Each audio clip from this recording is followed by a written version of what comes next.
bien bonjour à tous, vous êtes actuellement dans les bananes. Oui, je suis sérieux, je ne rigole pas, vous êtes dans les bananes. Je vous ai posé en fait la caméra, pour les breaking news de toute façon, c'est du grand n'importe quoi. À chaque fois la caméra je la mets sur une bouteille, sur un écran, etc. Là il y a Chloé qui joue en haut, c'est du grand n'importe quoi. Je vous ai posé dans le pot de fruits sur les bananes avec le trépied, donc comme ça au moins ça tient. Je suis un petit peu de travers, je vais peut-être me redresser un peu, sans essayer de faire tomber...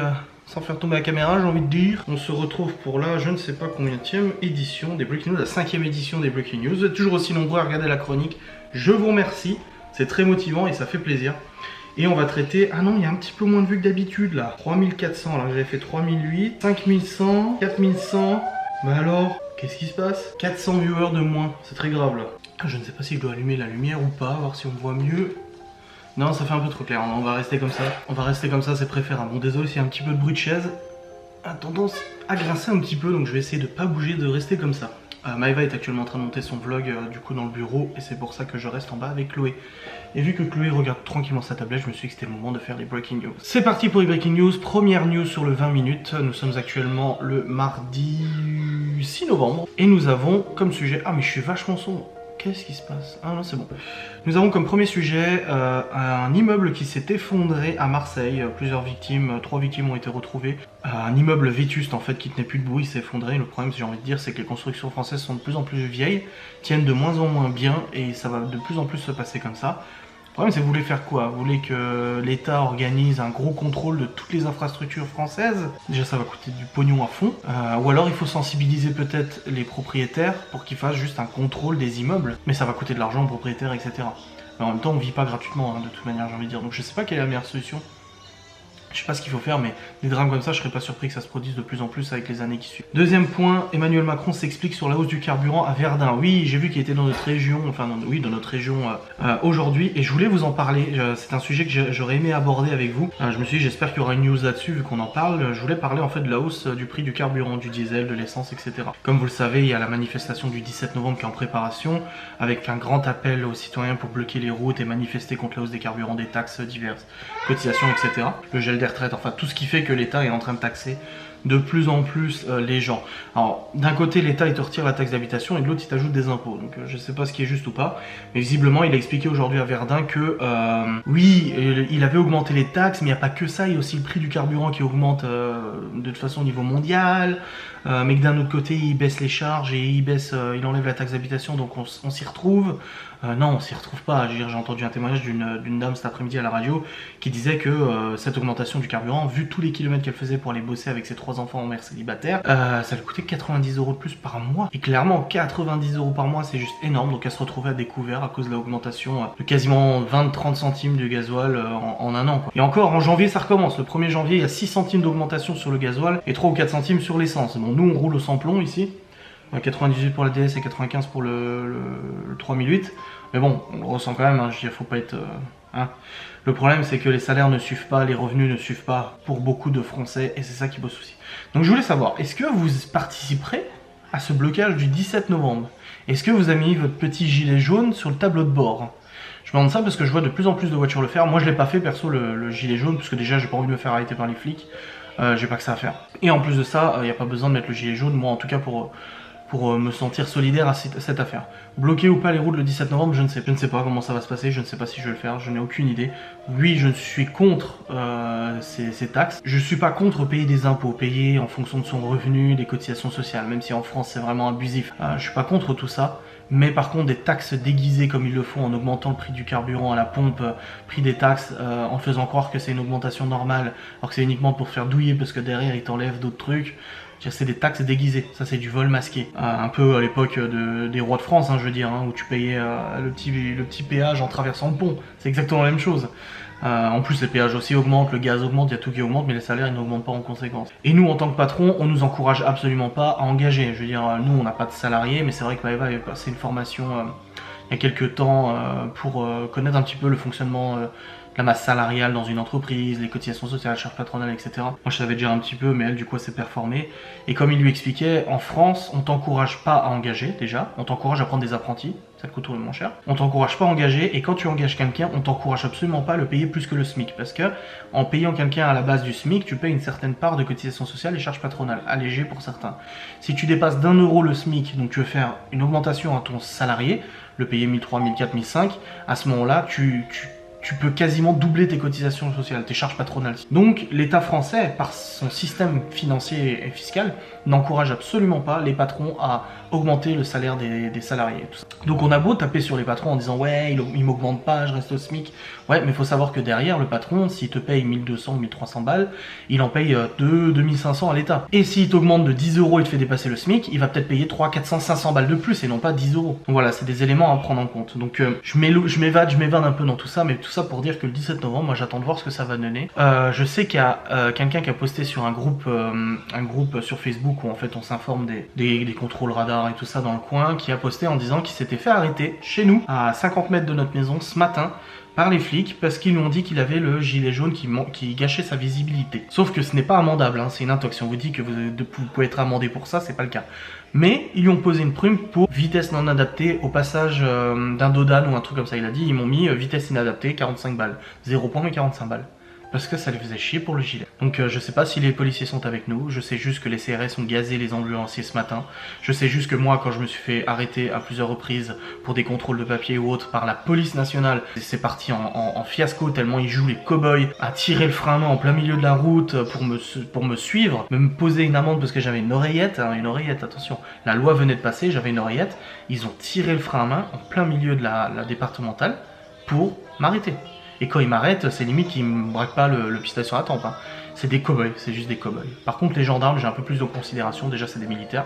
Et les gendarmes, personnellement, j'ai toujours un très bon rapport avec eux. Quand je me faisais arrêter ou que je discutais avec eux, ça s'est toujours très bien passé. Mais la police, je sais pas pourquoi. S'il y a des policiers dans les viewers, je suis désolé. C'est comme dans tous les métiers, comme nous dans l'informatique, etc. Il y a des gens qui entachent le métier. Et là, le problème, c'est que quand j'ai eu besoin de la police, ils ont jamais été là. Et quand eux, ils ont besoin de nous arrêter, il n'y a pas de problème, ils le font. Voilà. Enfin bref, on verra ce qui se passe le 17 novembre, mais dites-moi en commentaire si vous avez votre gilet jaune sur le tableau de bord, et dites-moi en commentaire si vous comptez participer à cette manifestation. Armel Leclerc qui a chaviré sur la route du Rhum, mais il est en sécurité. Ouais, il y a des skippers français qui sont, des skippers qui sont partis pour la route du Rhum.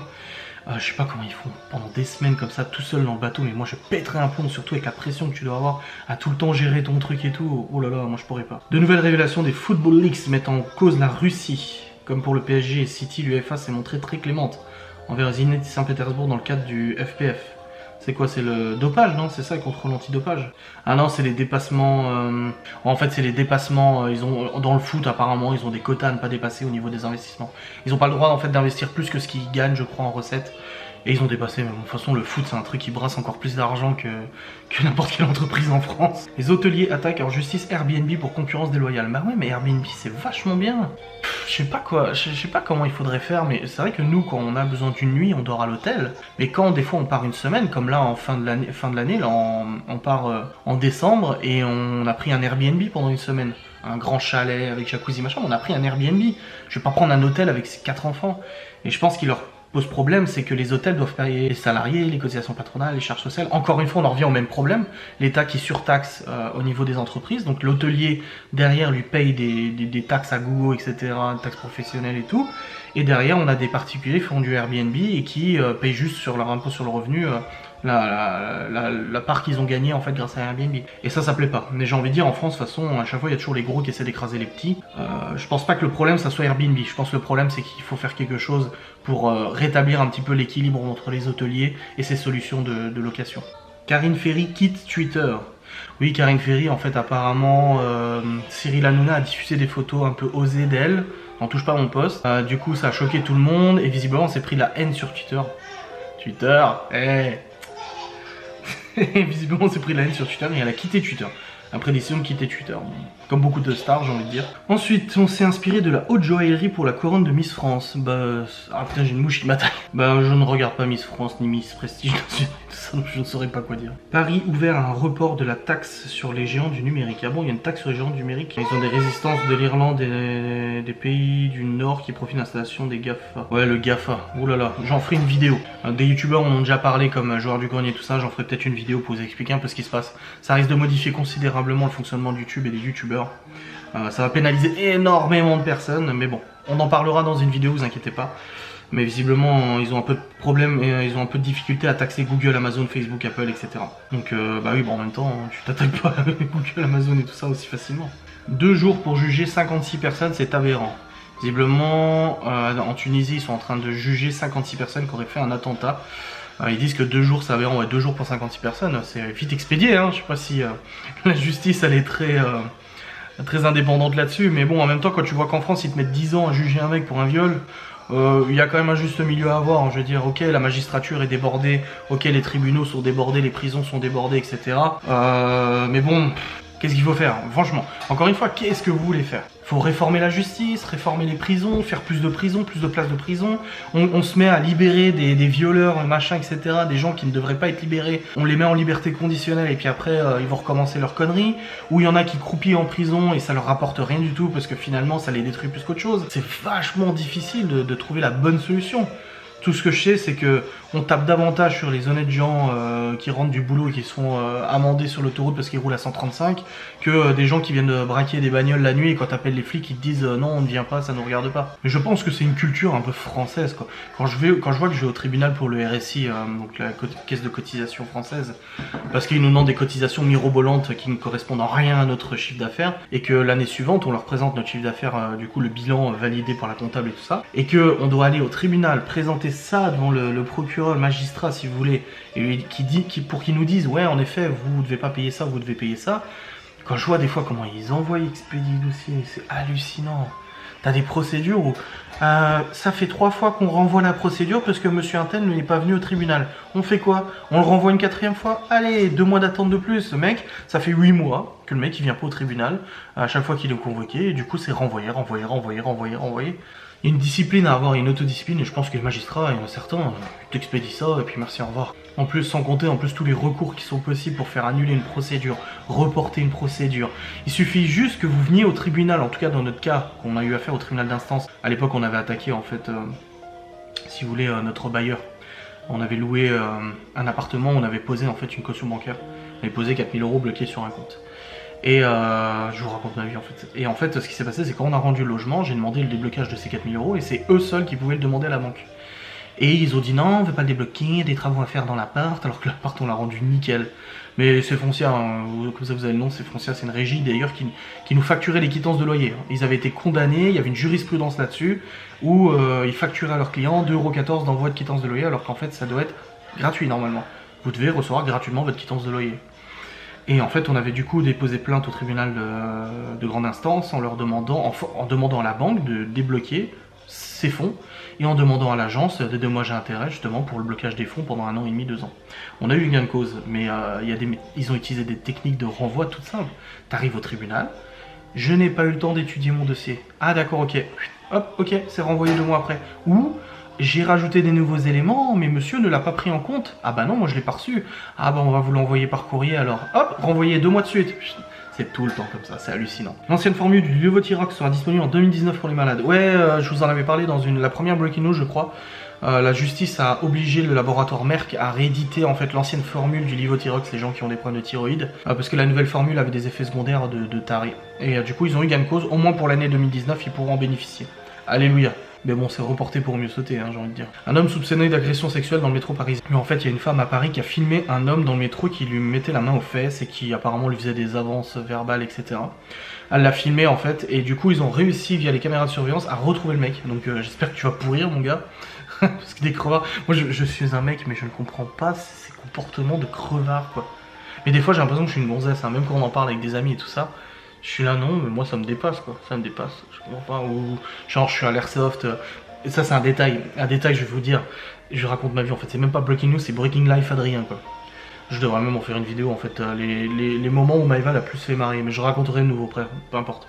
Moi il y a eu mon anniversaire en fait il y a 2 ans et les mecs de l'Airsoft, donc les amis d'Airsoft, ils se sont amusés à publier en fait sur mon mur des photos de Nana à moitié à poil en disant bon anniversaire Adrien, bon anniversaire. Qu'est-ce qu'elle a fait Maëva? Elle s'est mise en maillot de bain, elle a fait une photo comme ça, un selfie en disant bon anniversaire Adrien. Et les mecs ils étaient là waouh putain ta femme elle a osé. Je veux dire le temps maillot de bain déjà il était pas à poil, mais juste pour leur dire t'inquiète pas il a ce qu'il faut à la maison. Et je crois qu'il avait marqué ça. Elle dit vous inquiétez pas il a ce qu'il faut à la maison. Et ça m'a tellement fait délirer parce qu'elle m'a dit mais toi ça t'intéresse ça? Je fais non moi ça me gêne. J'ai pas envie d'avoir des trucs de nana à poil ou quoi que ce soit sur mon Facebook quoi.